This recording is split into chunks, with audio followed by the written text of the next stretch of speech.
Vibrant academy of सायन्समध्ये मी आपले स्वागत करतो. आता आपण बघणार आहोत आपला फिजिक्स मधला नेक्स्ट प्रॉब्लेम बघणार आहे आपण आता. ठीक आहे, तर मी क्वेश्चन लिहून घेतो. पहिल्यांदा आपण प्रॉब्लेम बघणार आहे. Calculate the resistance per metre. Calculate resistance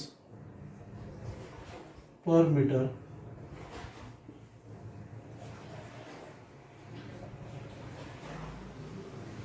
at room temperature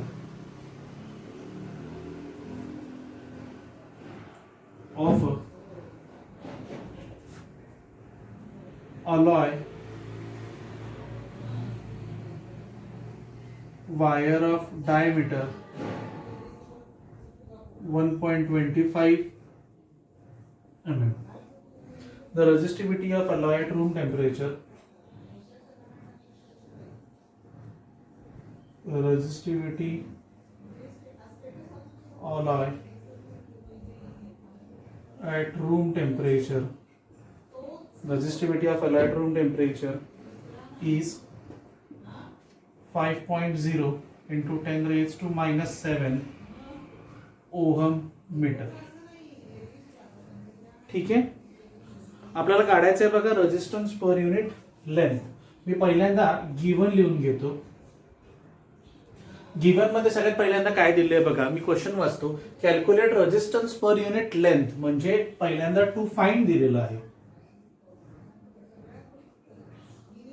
resistance per unit length हे फाइंड आउट आपल्याला करायचं आहे.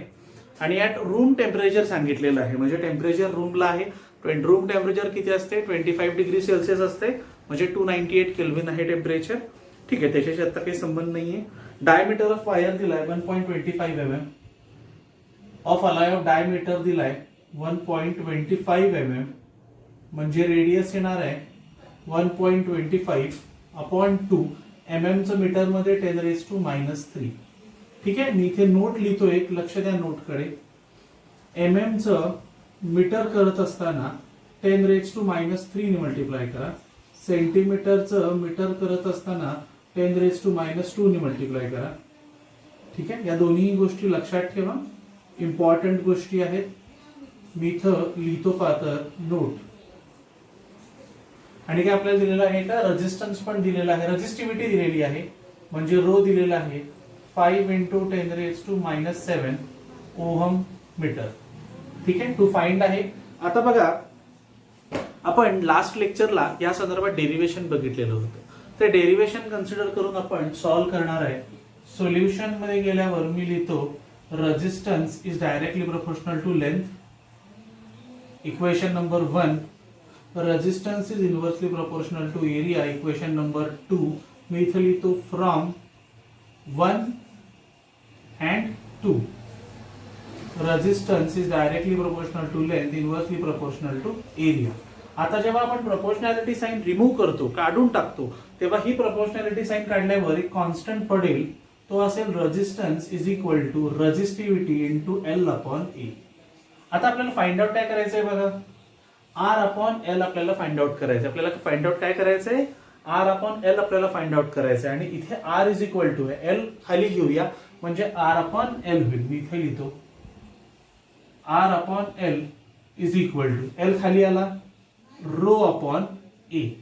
आता रो किती आहे बघा, रो त्यांनी सांगितलेलं आहे 5 into 10 raised to minus 7 upon area आहे पाय इंटू आर स्क्वेअर, म्हणजेच 5 into 10 raised to minus 7 upon pi. पायची व्हॅल्यू किती असते 3.14 इंटू आर ची व्हॅल्यू किती आहे 1.25 whole divided by 2 into 10 raised to minus 3 चा स्क्वेअर. हे पूर्ण आता मी लिहितो इथं solve above using log table. जेव्हा मी लॉग टेबल वापरून हे पूर्ण एक्झाम्पल सॉल्व्ह करीन तेव्हा आन्सर येईल बघा, resistance upon length is equal to 0.41 ohm per metre. Resistance per unit length किती आली 0.41 ओहम पर मीटर आलं बघा. समजते? म्हणजे मी इथे आन्सर लिहिणार therefore resistance per unit length of alloy is 0.41 ohm per metre. आता तुम्हाला प्रश्न पडला असेल की रेजिस्टन्स अपॉन लेंथ हे 0.41 ओहम पर मीटर मी हे कॅल्क्युलेशन सॉल्व्ह कसं केलं. तर हे कॅल्क्युलेशन मी लॉग टेबल युजिंग सॉल्व्ह केलेलं आहे. आता जेव्हा जसा हा आपला टॉपिक संपेल इलेक्ट्रिक करंट थ्रू कंडक्टर्स, त्याच्यानंतर आपण आपले लॉग टेबलचे लेक्चर चालू करणार आहे फिजिक्समध्ये की ऍक्च्युअली लॉग टेबल यूज कसा करायचा. तोपर्यंत आज किंवा उद्या सगळ्या विद्यार्थ्यांनी लॉग टेबल घ्यावे. मागचे 4-5 लेक्चर आम्ही तुम्हाला आठवण करतोय की लॉग टेबल तुम्ही तुमचा स्वतःचा विकत घ्या. मी तुम्हाला दाखवला देखील आहे मागच्या लेक्चरला. कारण की हे कॅल्क्युलेशन आपण कुठेही तोंडी सॉल्व्ह नाही करू शकत किंवा आपण मल्टिप्लाय नाही करू शकत. ह्याच्यासाठी आपल्याला फक्त लॉग टेबल लागतो किंवा कॅल्क्युलेटर. आता कॅल्क्युलेटर 12वी मध्ये अलाउड नाहीये. इंजिनिअरिंगला तुम्ही गेलात की तुम्हाला कॅल्क्युलेटर वापरायला अलाउड आहे, तेव्हा लॉग टेबलची गरज नाही. पण आता तुम्हाला लागणार काय आहे, लॉग टेबल. सो ह्याच्यासाठी आपण लॉग टेबलचे जेव्हा लेक्चर चालू करू तेव्हा आपण भयानक एक्झाम्पल्स घेणार आहे. तेव्हा तुमची ती गोष्ट इझिली क्लिअर होईल की सॉल्व्ह कसं करायचं. मी परत एकदा रिपीट करतो बघा question. Calculate resistance per unit length per resistance per metre at room temperature of a alloy. मी रेजिस्टन्स पर युनिट लेंथ लिहिलं. Of an alloy wire of diameter दिले बघा. डायमीटर दिले म्हणजे 1.25 mm डायमीटर आहे. Resistivity of alloy at room temperature पण दिले 5 × 10⁻⁻⁷ कुठे लिहिले, हा 5 × 10⁻⁻⁷ ओहम मीटर. पहिल्यांदा गोष्ट mm मध्ये दिली आहे. mm बघा, mm टू मीटर. हे कॅल्क्युलेशन तुम्ही लक्षात ठेवायचं आहे की मिलीमीटर पासून मीटरला कसं जायचं. मिलीमीटर पासून मीटरला जाताना दरवेळी कशाने मायनस मल्टिप्लाय करायचं, 10⁻⁻3. इथं जर सेंटीमीटर असतं तर मी कशाने मल्टिप्लाय केलं असतं, 10⁻⁻2 ने मल्टिप्लाय केलं असतं. आता मिलीमीटर आहे म्हटल्यावर 10⁻⁻3 ने मल्टिप्लाय केलं. त्याच्यानंतर आपण लास्ट लेक्चरमध्ये एक्सप्रेशन बघितलेलं होतं. Resistance is directly proportional to length, resistance inversely proportional to cross sectional area. हे दोन्ही इक्वेशन्स कंबाईन केले की आपल्याकडे येतं resistance is directly proportional to length, inversely proportional to cross sectional area.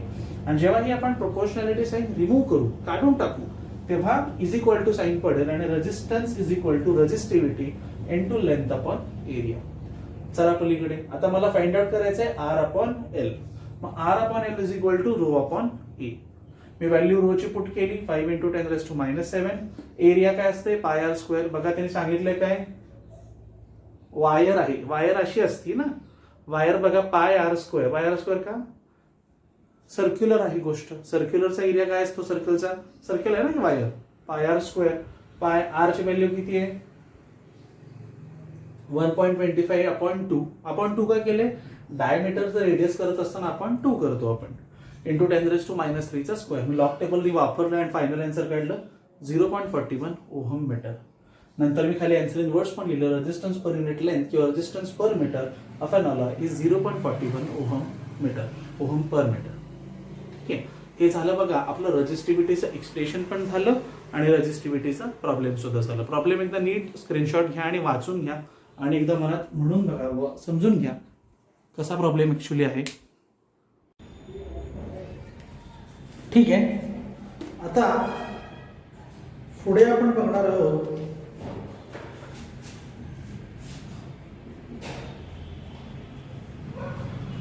Variation of resistance with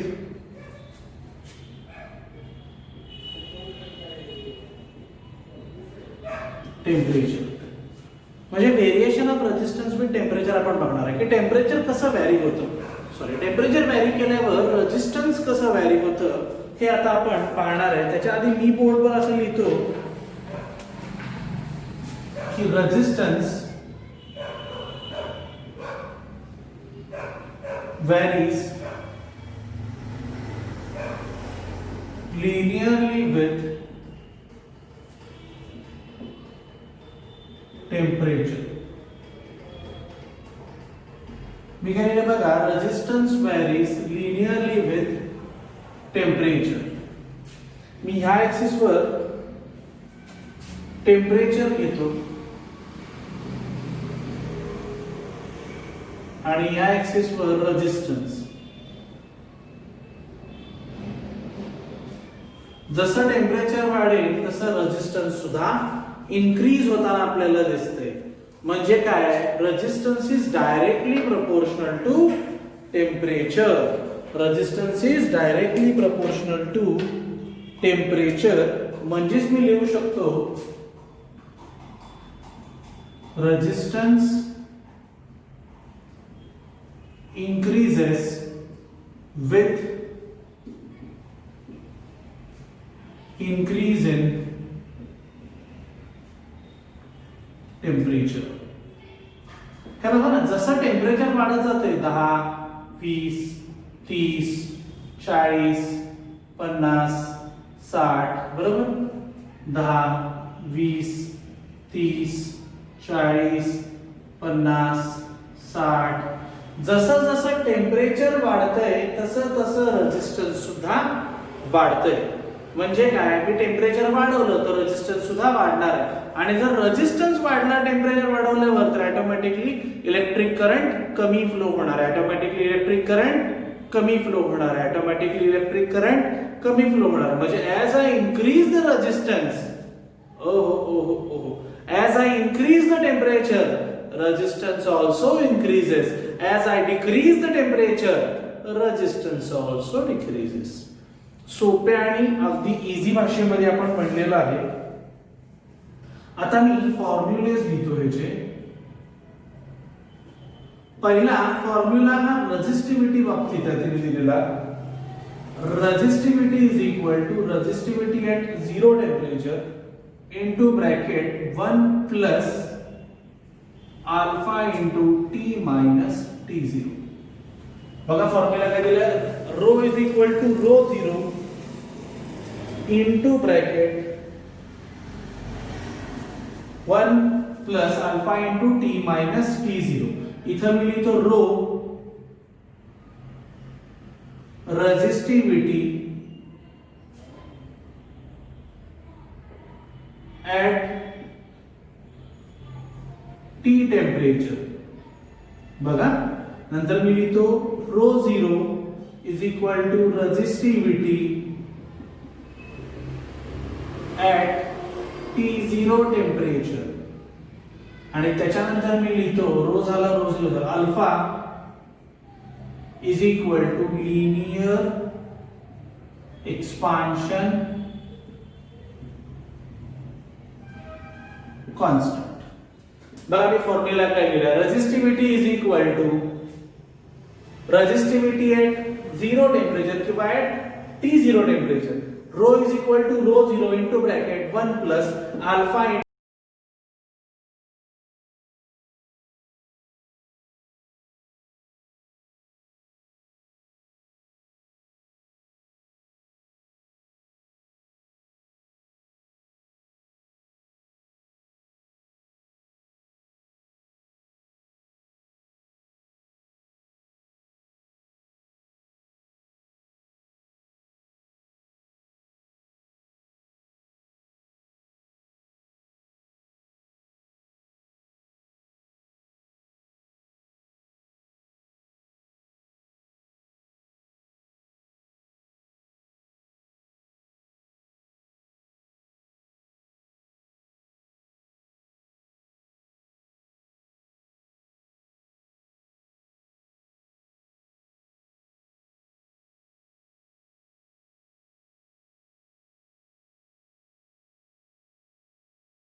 ठीक आहे, आता आपण पुढचा पार्ट पाहूया, ह्याच्यावरचा प्रॉब्लेम बघूया.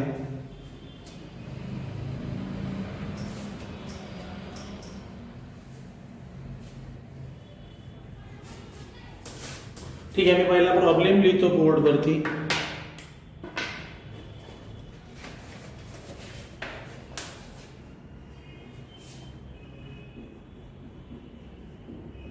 A piece of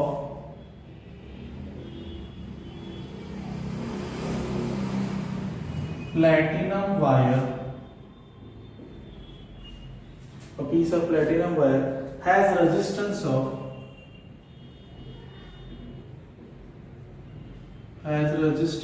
of 2.5 ohm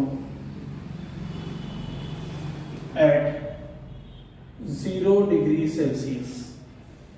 If its temperature coefficient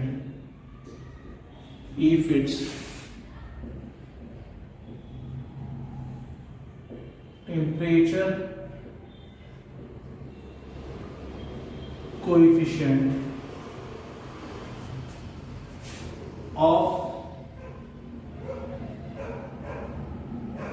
resistance is 4 into 10 raised to minus 3 per degree Celsius. Find the resistance of wire. Find the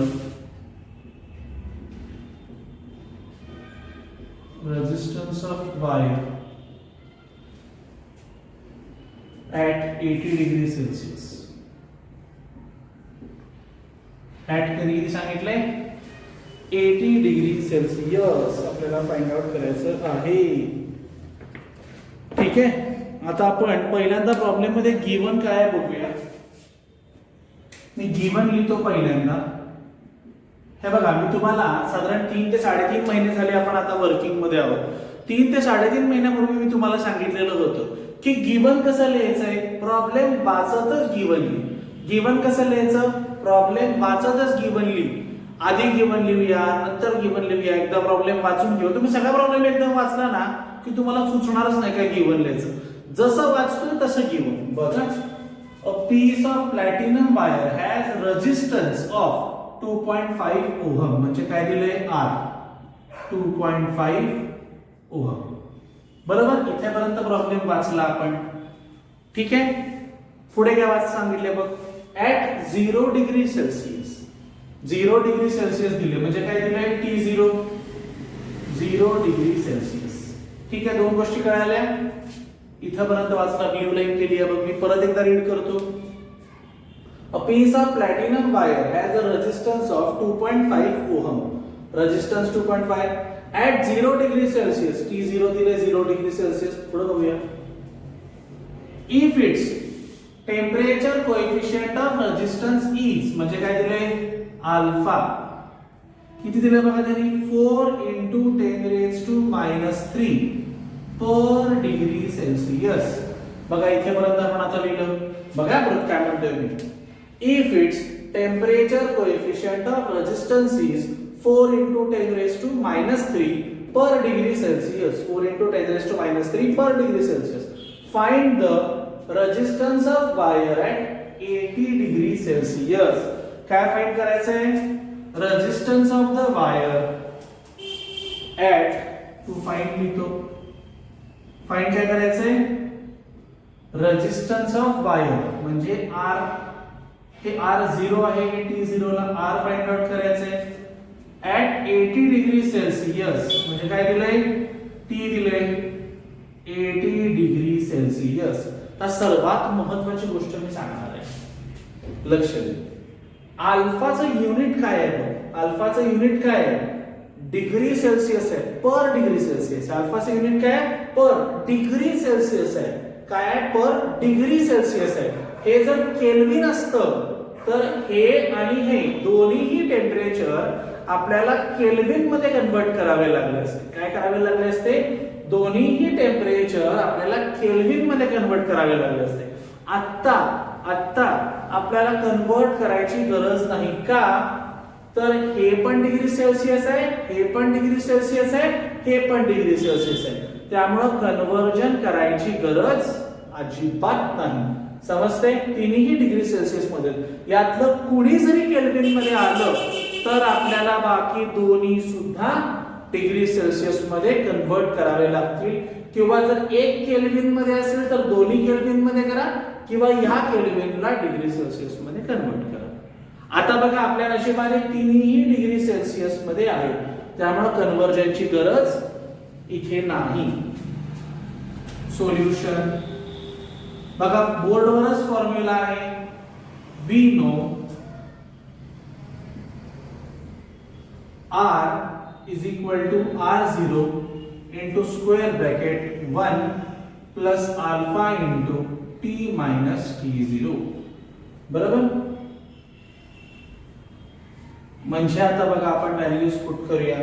आपल्याकडे सगळ्या values आहेत बघा. R0 ची व्हॅल्यू आहे, T0 ची value आहे, alpha ची value आहे, T ची व्हॅल्यू आहे. आपल्याला फाइंड आउट करायचं आहे R. मी लाईन घेऊन इथे पलीकडे लिहितो. R is equal to R0 ची व्हॅल्यू किती आहे? 2.5. 2.5 ब्रॅकेट मध्ये 1 प्लस बघा प्लस घेतलंय मी. अल्फाची व्हॅल्यू किती आहे? 4 into 10 raised to minus 3 into T minus T0 आहे. T किती आहे? 80 minus T0 किती आहे? 0 आहे. बरोबर 0 आहे. एवढं झालं बघ. मी सगळ्या व्हॅल्यूज पुट केल्या. मी परत एकदा दाखवतो बघ. R is equal to R0 ची व्हॅल्यू 2.5 टाकली इनटू ब्रॅकेट 1 तर कॉन्स्टंट आहे 1 आहे असा आला प्लस अल्फाची व्हॅल्यू आहे 4 into 10 raised to minus 3 ती ही टाकली. त्याच्यानंतर इनटू ब्रॅकेट T 80 टाकला मायनस T0 0 आहे टाकला 0. ठीक आहे. सॉल्व करतो पुढे. is equal to 2.5 into bracket 1 plus 4 into 10 raised to minus 3. 80 minus 0 किती येणार आहे? 80. ठीक आहे. is equal to 2.5 into bracket 1 plus 4 into 80 320 into 10 raised to minus 3.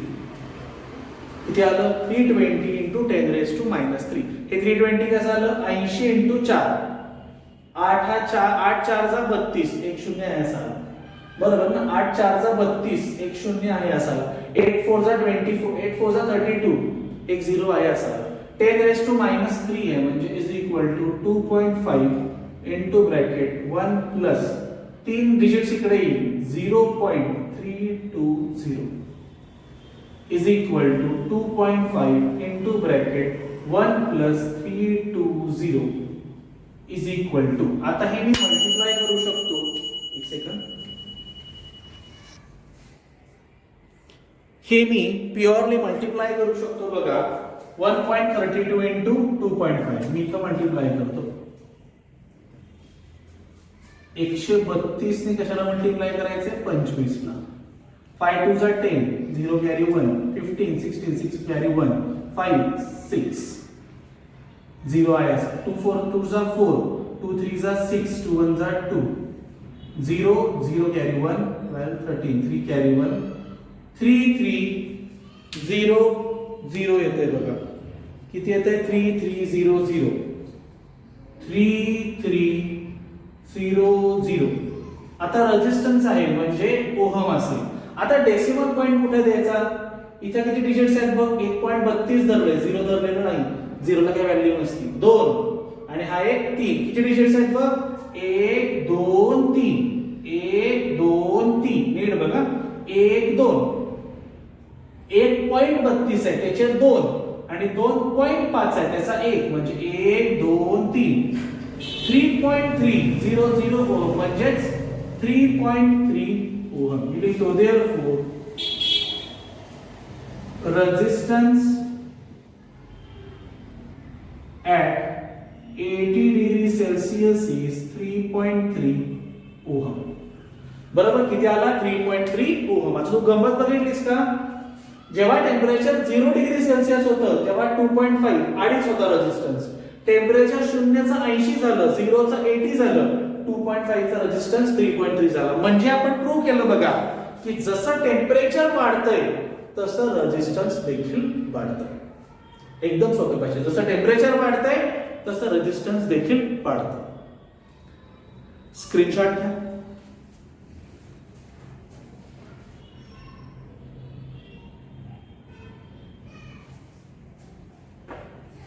बरं विद्यार्थी मित्रांनो, आजच्यासाठी आपण इथेच थांबूया।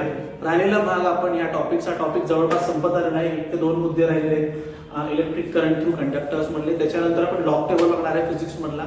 सो उर्वरित जो भाग आहे आपण पुढच्या लेक्चरमध्ये पाहू। तोपर्यंत आपल्या चॅनलला सबस्क्राईब करा, पेजला लाईक करा आणि मॅक्स टू मॅक्स शेअर करा। धन्यवाद आणि होमवर्क वेळेवर पाठवा।